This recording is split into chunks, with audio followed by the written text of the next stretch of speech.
So, good morning mga idol. Pabiyahe tayo ngayon. Papunta tayo ng Maypulat, Quezon City kasi pupuntahan natin yung isa sa mga magagaling gumawa ng mga powder coated paint ng mga mugs, mga motorcycle accessories. Usually is mga big bike.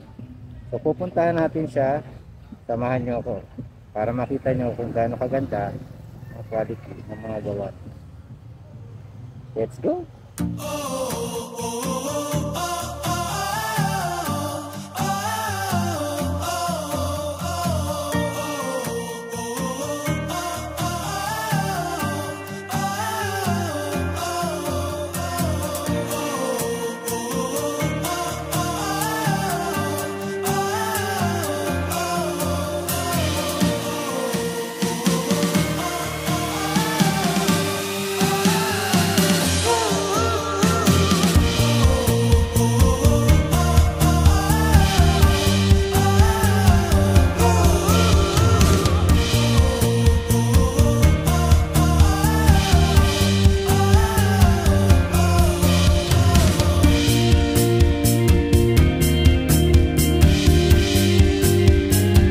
One hour later. Yan, so malapit na tayo dun sa area, no? Ayan po makikita nyo, kanto siya ng Naga at Tipolog Street. Dito po sa likod ng Jollibee ng Visayas Avenue Forestry po. Ang daan po nito ay sa likod po ng Forestry. So papunta po tayo ngayon doon. Alam po doon yung ano eh. So pupuntahan natin para makita nyo kung ano yung landmark papunta.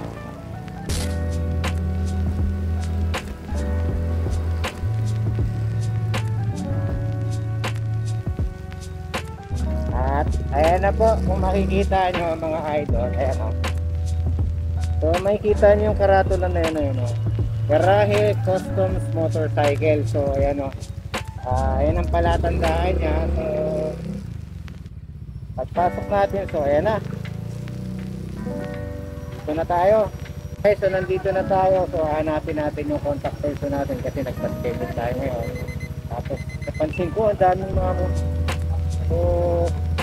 kung matatagalan tayo dito, so pasok na natin yung motor natin para maipila at makapag-sign up na tayo na ipapagawa natin. Good day, so nandito tayo, kausap natin si ate. Ate, anong name mo? Deng po. Si Ate Deng. So siya po yung mag-a-assist sa atin. So magkano po yung aking babayaran para alam ng mga viewers natin kung magkano yung magiging budget nila pag nagpapa-powder coat sila ng mugs dito sa Garahe Customs.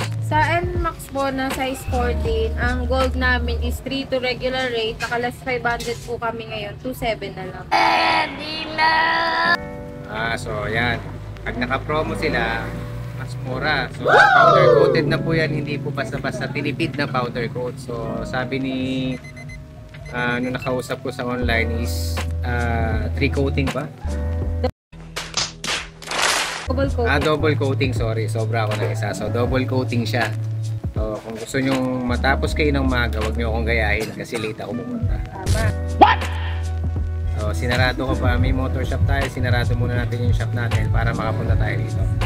Tapos, mapakita ko sa inyo yung mga quality ng gawa nila. Kung paano nila ginagawa. Proseso. Lilinisin nila ng maayos. Ma'am Deng in the house. Shout out sa Ma'am Deng. Ayan po yung quality ng powder coat. Ito po yung mga naka-display. So, pag may mga gusto tayo na swap na lang, ayan. 40, alam ko to, Aerox. Aerox box to. So, meron din na dito. So, meron din silang mga hydro dip dito. Ayan, no?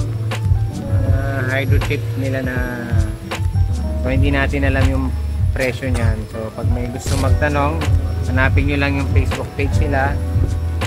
Nandyan yung links sa baba. Garahe Customs dito sa,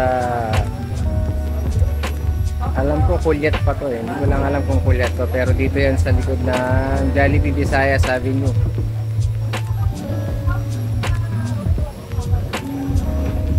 Ayan, so ito yung unang proseso pagkapaklas ng gulong natin. I-strip sole muna yan, no? Mababad muna para talaga matanggal yung pintura. Yan, at ganito ang itsura ng paglilinis sila ng mugs pagkatapos pahilan ng strip sole.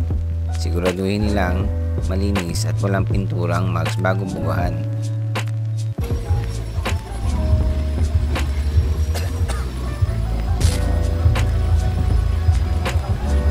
Yung mga nakapila ngayon, so kung gusto nyo magpa-powder coat, kailangan puntahan nyo ng maaga. Anong pangalan mo, Idol?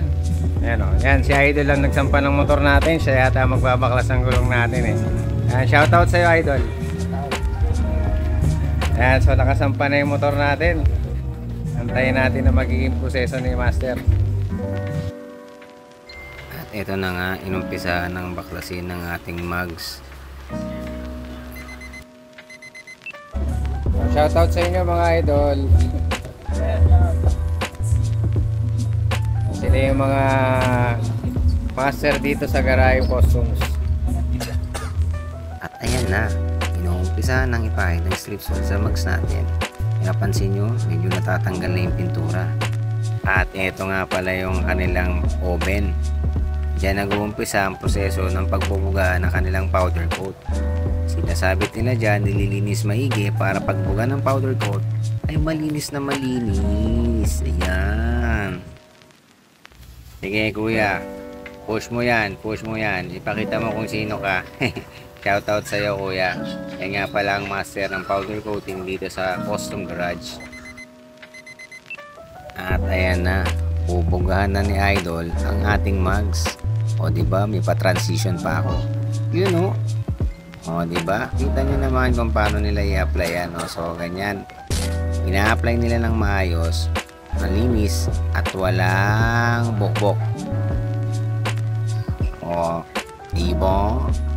Hintayin nyo mamaya magiging proseso at magiging kinalabasan ng ating powder coating na gloss gold. Ayan, commercial muna tayo mga Idol. Ito nga pala yung mga naunang mugs na pinowder coat ni Idol.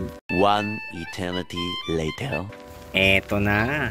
Ayan na, nasunod ang gusto natin. Talagang sinunod nila yung kulay na gusto natin na pagiging gold ng mugs natin. So eto na siya, naikabit na natin. Ang pogi. Huwag nyo nang tingnan yung pandesal. At baka maghanap pa kayo ng kape mga Idol. Yan na pala ang kinalabasan ng powder coat ni Custom Garage. Sana nag-enjoy kayo sa panonood.